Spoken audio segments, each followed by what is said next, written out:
Okay, I'm talking with Chris Dancy, who participated in a three-pronged keynote session this morning about social ITSM, its growth and where we might expect it to move. It's 12 months since we had you at last year's conference. 12 months is a long time in social media space. How has the relationship between social media and ITSM progressed, in your opinion, over the last 12 months?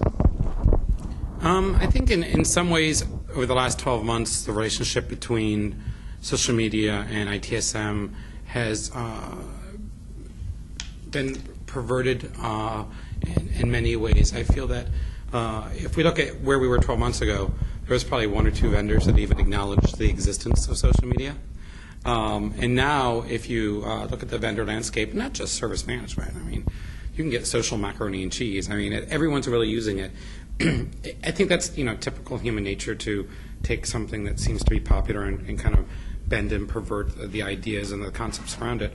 Unfortunately, I think very few people are taking a leadership position on it. And a lot of it comes down to just there isn't any education, right? There aren't any best practices, and when best practices don't exist, people take matters in their own hands and things get awkward. Again, I think this year, I'll show you itSMF, and I was fortunate enough to work with you on an article about social ITSM. People just need to be very clear about what it is and what it does, and if maybe you can get a link in this video to that article. It enables feedback and engagement platforms that actually make continual service improvement possible. But where are we last year to this year? A lot more people are talking about it, but they still don't know what they're talking about. There's two aspects really to to social media in the IT service management space. Firstly, there's the individual knowledge workers and their role in utilising social media as a collaborative and a communication tool, but also there's the corporate or the IT organisation's more general involvement in leveraging IT service management for continual improvement, as you just mentioned. Give me your opinions on the different aspects of personal use of social media and corporate use of social media. That's a good question. I think social media is creating a unique opportunity for knowledge workers. If you look at the landscape where we were 10 years ago, literally, it was very much steeped in traditional education, universities and that sort of thing, accreditations, certifications, a lot of continuing learning. If we had looked at a typical enterprise employee, their path to growth within an organization, unless they were a high potential or a HIPPO employee, they were just get here's your certificate, go to class, go to this conference. There was never really a plan to do something with knowledge workers, and part of me wonders now that I'm 10 years in front of it, what were they thinking? Was they just placating us? Social media has really enabled knowledge workers in so many ways to move information quicker. And the ability as a knowledge worker to move information from point A to point B when appropriate is highly desirable. I mean, that's how you're solving things, that's how you're growing yourself. So in some ways, public social media is decoupling the traditional hierarchical management roles within organizations. And you could, just look at my own career over the past 4 years. I couldn't have done the things I've done had I not been very vocal about how I think things should be done.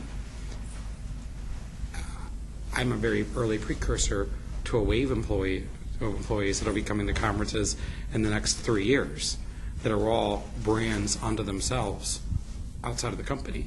That presents an interesting paradigm shift. Because what do you do when your employee is as big of a brand as your organization?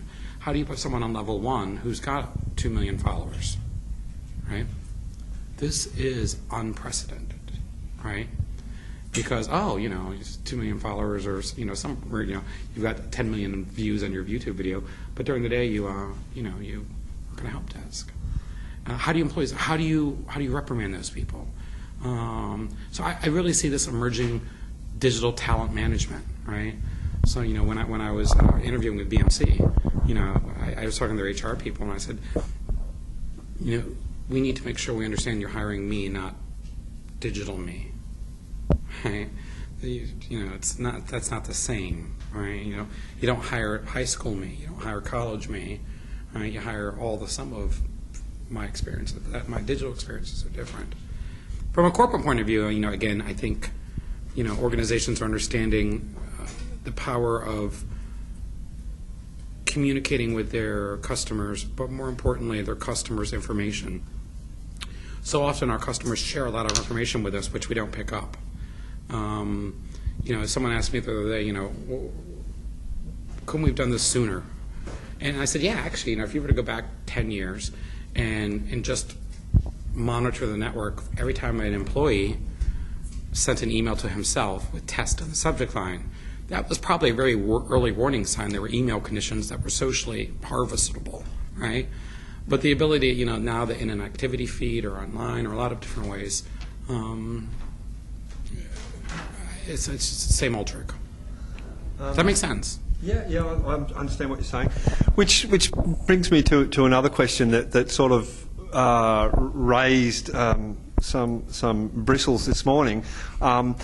IT service management is about control in a lot of ways, controlling the IT and setting policy. Can't say it is about control and then say in a lot of ways. It either is or it isn't. Okay, fair point. There's got to be some crossover with risk management when we've seen disasters in the social media space, that organisations need to have some sort of, if not control, some sort of policies over the use. Now, I know you have strong opinions about the roles of policy in social media, but I'm interested in where it crosses over with risk management in terms of... Let's hold your second question and answer that second, and let's talk about this morning. Okay. So there was a visceral response to a question from the audience. I think the question was from you, and that was about policies. When on stage or when you have a audience's attention, whether that's 500 or 5,000, you often have to give the answer to the people that don't want the answer that's going to be popular. Just to sum up what happened this morning, I was asked about service management being about control, and then are there policies and things we need to have because it's so uncontrolled, it's so not like service management. My answer was visceral and direct because I knew there were people in the audience who needed that validation to go back and lock down anything they could, further creating a police state within the enterprise. So that answer was less directed at how I felt about the opinion and my lack of the word policy, understanding a word that person. Then you have to be careful when you're on stage not to give people who want to lock away people more ammunition. Okay. So now risk management. Now risk management. Two things with risk management. We live in a world of WikiLeaks. We live in a world of Julia Assange. We live in a world of Kim.com.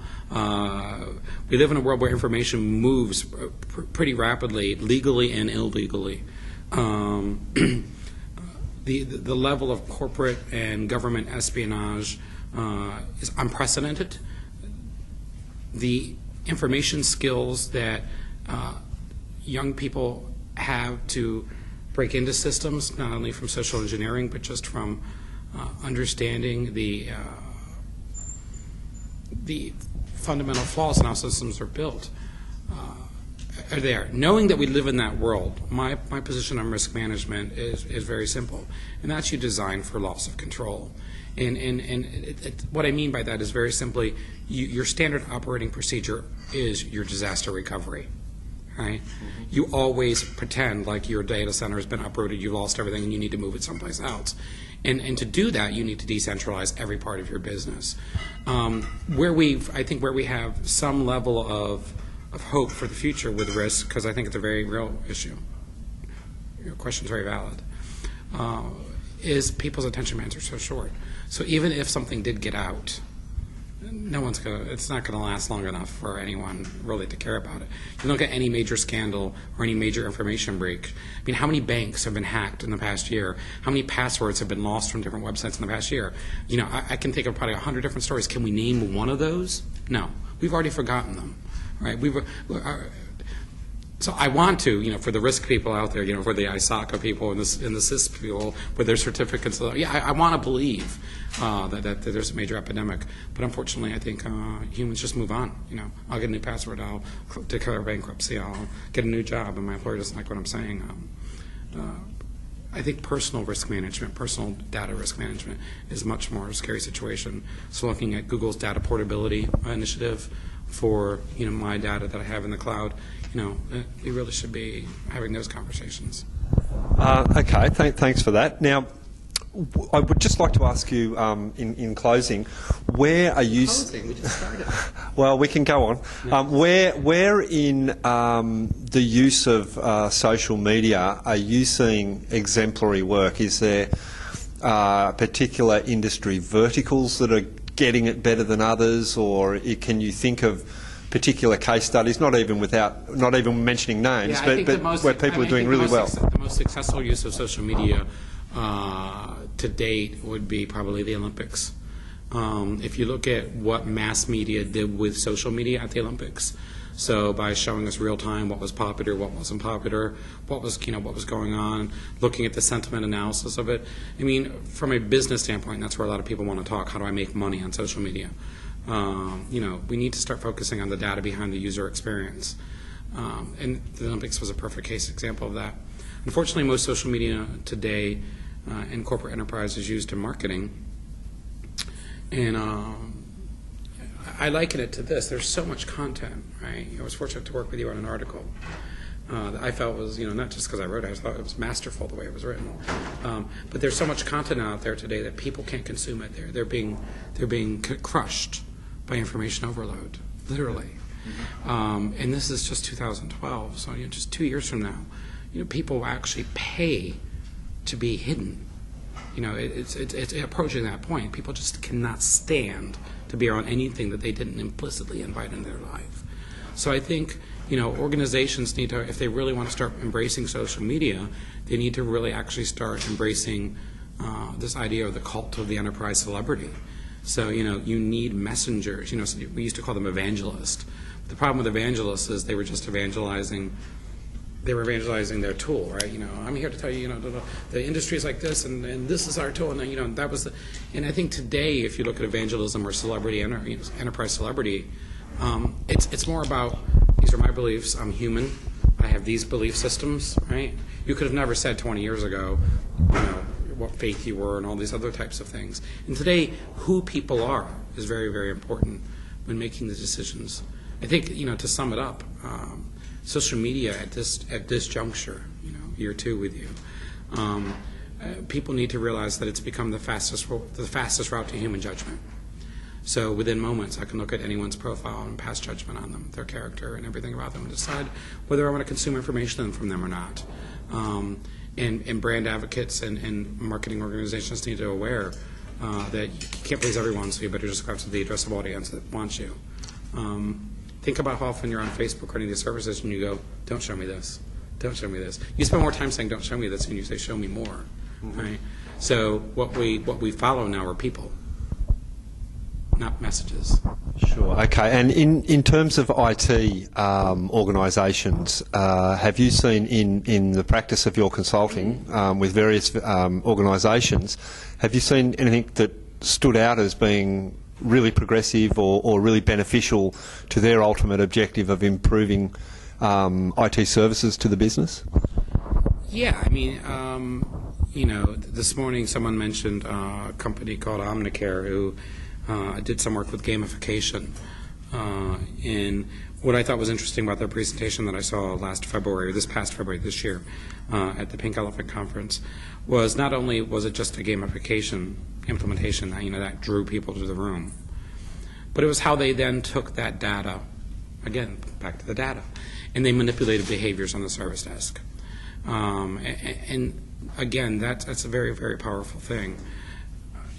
when it comes to straight service management, we're still building point solutions that have some element of social. So if you look at an activity stream, BMC uses Chatter, inside Remedy, of course. ServiceNow is their live stream. A lot of tools are integrating all sorts of Twitter and things like that. They're fine, but what are they in essence? They're still more unstructured rivers of data. And it's not until we start to move to giving those rivers of data meaning that it's going to actually make sense. I'm very pro reputation, only because there's a lot of data I know I'm missing because I can't watch enough of it. So Chatter is moving to a model now where you can sort by popular or influential employees to the top, right? And that really says something, because if you think about, again, as a knowledge worker, your job is to move information. If you move information more efficiently than your 5 peers, if you write better information, you do something, you should be recognized for that, right? So unfortunately, I think we're still in the middle. I think next year will be a lot different. I think 12 months from now, when you and I chat, we'll see organizations that have solid case studies. Until then, all we can do is what we did last year, and that's look to Silicon Valley and the way those companies are unstructured. They don't have a concept of paid time off. They don't have the concept of working hours. They don't have the concept of offices. They don't have the concept of data ownership. They don't have the concept of processes. They have the concept of, I'm doing what I want and it makes me happy, and I hope it makes the company happy. If it doesn't, we'll both find a way to find someplace else to be. It's very kind of 60s free love-ish right now. Is there anything you see in the short to medium term that's going to, again, change the game totally in the social media space? I think, social is such a broad term, but I think, what people need to be watching is a product called Google Now. So I'm pretty sure you can just go to Google and put in Now, but in their new tablet device they just released, it's contextually smart, so it has learning engines in it that basically say, every day you set your alarm on your phone or for 8 a.m. So it starts to, at 8:15, push the weather to you proactively. Right? It knows that, through positioning services, you leave the house at 9:05 every day. So Google Now, right, pushes the traffic to you. Right? And you say, yes, I want more things like this. No, I want more things like that. So it helps learn. You go to lunch, and it pushes the most popular dishes to you, right, as you enter the restaurant. Right? Contextual-based computing that exists now in Google Now in their new Android tablet. That's going to revolutionize a lot of people's experience. I mean, Siri's great, because it's natural language, and I can speak to her and ask her questions like, what's the Australian dollar to the U.S. dollar, and she just answers it. But if Siri were to see me as soon as I turn on my phone when I land and say, that's what I need. Right? Sure. It should be anticipatory, yep. And that's happening. And who's talking about it? Who?